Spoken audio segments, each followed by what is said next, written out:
ladies and gentlemen, climbing out the bar. Give it up for Mr. Austin Bird.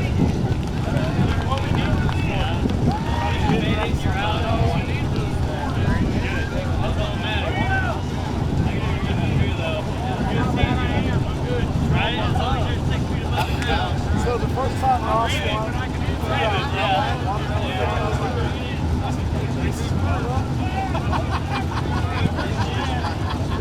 I tell you what, that was a little redemption after seeing your sister go over the backstretch last year. You were pretty excited when you won your first race. This is your second one. Is there more to come this year? Oh, definitely. That was a lot of fun. It's good as shit. That's right. Lots of roll. Let's get shit. Right. Who do we have to thank tonight for this? I got to thank Sheldon, my parents, Susie, everyone came out. My buddy. All right, that is everybody.